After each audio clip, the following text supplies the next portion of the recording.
this array in different ways.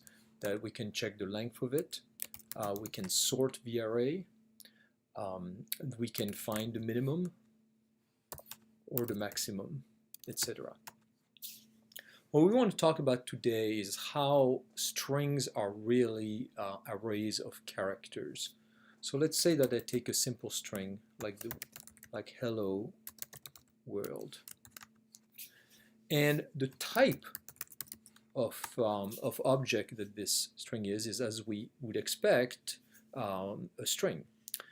But it turns out that if we actually use a method on this string called cars, as in s.cars, what we actually get is an array that is made of each character of the string.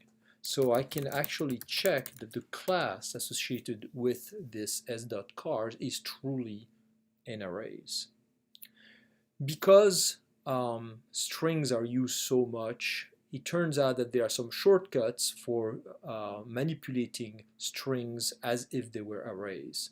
So for example, I might think that the only way to obtain the very first character of a string would be to first put it into an array and then grab the very first character, s of carv 0, and that actually works just fine. It gives me VH, but it turns out there's a shortcut because it's used so often, which I can just say s of 0 like this by skipping the dot cars, and Ruby will understand that I need to address or manipulate the string as if it were an array, and it will actually give me the character I'm looking for. What else can we do then with these strings? Well, sometimes we want to have access to more than just a single character within the strings, but really a range of characters. And it turns out that there are several ways for us to do that in Ruby. The very first way is to actually expand the notation we just saw by saying that we are going to grab the first character in the string, but we actually going to put a comma, and after that comma we will put the number of characters that we want to retrieve starting at index 0. So if I say 0, 2, I will get then the very first 2 characters of the string, and if I say 0, 4, then I will get the first 4 characters. What if I did s of 1, 2? Well, that would give me 2 characters starting at index 1, which is the E of the hello. Another way of grabbing parts of a string is to use the double dot operator, which really specifies a range of indices over which we need to grab the string, the characters of the string. How does it work? It works like this. If I say 0, 1, the way Ruby will interpret this command is to say start at index 0 and go until index 1. And if I do that, it will give me the very first 2 characters. And I can also, of course, say 0, 4, and this will actually give me the first 5 characters of the string. So now we have several ways of grabbing parts really of a string. But it turns out that very often what we want to do when we manipulate strings is first look at kind of the words which are inside of a string. It turns out Ruby has some very nice methods for us to do this. So we are going to create a new string, which is the quick brown fox jumped over the lazy dog, which, as I learned today, much to my surprise, is a special string in which all the letters are used. I just thought it was just that, a random string. Anyway, so here's my string, and it turns out that if I use the method split, not plot, split, by default what split will do is that it will look at the string and it will create an array by separating all the words using white space, the space character as a delimiter. So notice that those white spaces, those spaces are gone from the array. All I get is really the words that were separated by spaces. If, by the way, one of the words was not separated by a space, then those words would have been actually put together as one string inside of the array. As another example, it turns out that you can actually tell split not to work with just a space character, but really any character you want. Therefore, I could do an s.split of O, and instead of splitting the string into an array of strings using space, it will do so over the character O. Notice what we get. We get the quick BR because the O actually has disappeared as it was treated by Ruby as a delimiter. And then the end of brown, the beginning of fox, missing the O, jumped over the lazy dog. And you can see all the O's are gone, and we have a different splitting mechanism really for that long string. A couple of other methods we can use on strings, one we saw yesterday, and one is that s.include question mark lets us look for the existence of a particular letter inside of the string. So in this case, there's a Z lazy, so this returns true. Note that this method is case sensitive, so an uppercase Z is actually not recognized inside of the string and it returns false. Sometimes you actually want to know the index, the position of a particular letter within the string, and for that Ruby provides a method called index. So if I say s.index and I ask for the position of a particular letter, let's say H, which we know is the first character, it will tell me, in this case, 1. I'm sorry, this is the H for the, so it says 1 because it's the second character in this string. I got myself confused, thinking I was still doing hello world. And similarly, if I did s.index this time of uppercase T, is what I meant to do, it would tell me 0 because the first character in the string. Note that I can ask it where I can find a space, and it would tell me 3, which is the very first space in the string. It's interesting to note, though, that it only gives me the first space in the string. It tells me nothing, index tells me nothing about the other spaces in the string.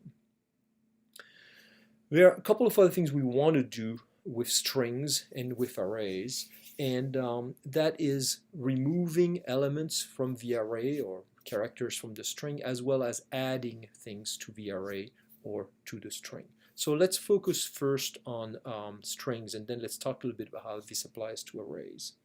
So in the case of string, what I can do is I can do a delete, and as the delete of a character will simply remove that character from the string. So I remove the Q, so it says the wick brown fox jumped over the lazy dog. Note though that S hasn't changed. In order for me to actually change the S and replace the S with the version in which the letter Q is deleted, I could do a couple of things. One would be to say S equals S.delete of Q, but it turns out that Ruby has a better way to do that, and it's to do S.delete exclamation point of the letter Q. And when you do that, the deletion happens in so-called in place, meaning the string S itself is modified. So if I look at S right now, the Q is really gone for good. In order to add to a string, there are a couple of ways I can do that. One is to basically use less than as an operator to add the string hello to the string S, and you notice that S has now become the string the wick brown fox jumped over the lazy dog hello. Or I could actually use concat, which is a method that also would take a string as a parameter and then concatenate it, append it to the end of the string. It turns out that most or all of what we just discussed applies to arrays. So the methods like include and index and delete would also work in an array. So if I go back to my arrays of integers, I could say a dot delete of the number 4, and if I looked at A, it actually would have been deleted. So you'll notice this is actually where things are a little bit different between strings and arrays, is that my deleting an element from the array A actually happened without using any exclamation point or any other sort of assignment.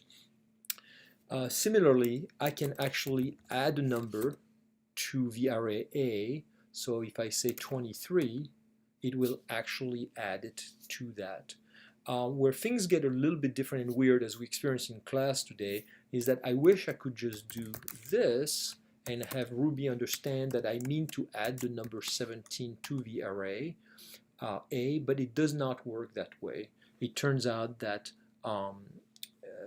that the concat operator really wants both the left and the right hand side, if you want, of the assignment or the array we start with and then what's in the parentheses to be of the same type.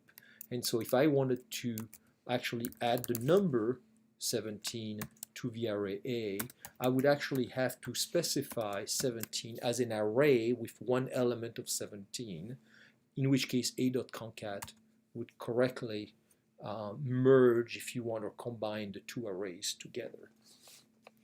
So that's pretty much all about strings and arrays and the methods which are inherent to these classes, to these types.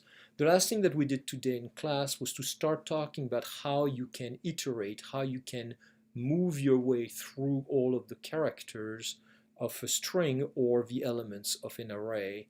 And for that we use a special method, a special iterator called each.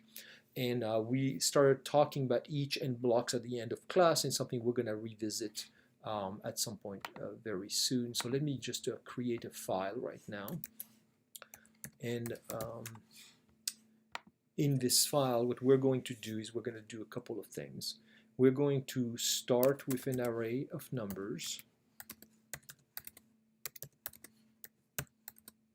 like this. And we could iterate through this array of number using a while loop, right? We've done this before, so I could say index is 0, and I could say while the index is less than the length of the array, then I want to write on the screen the value on its own line, the value of that we can find at index of the array A. And then let's not forget, as I did in class, to increment the index so we don't have an infinite loop. And the net result of that should be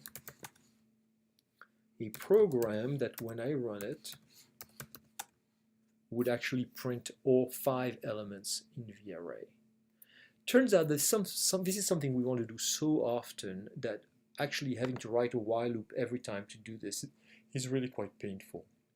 So I'm going to comment out this code, and then I'm going to rewrite it using the each iterator. And the way I do this is I say a.each. And what that command does, it makes sure, it builds, if you want, the while loop for us. It makes sure that we will in turn have access to each element of the array. And then what we want to do is to use what's called a block, something we've not seen before, which says for each element of the array, what do we want to do?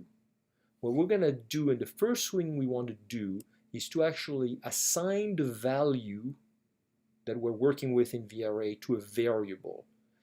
The variable has to be defined between 2 vertical bars. This is just Ruby syntax for defining such a block. And what this says is, as Ruby goes through a.each, let's make sure that each value gets assigned to the variable x.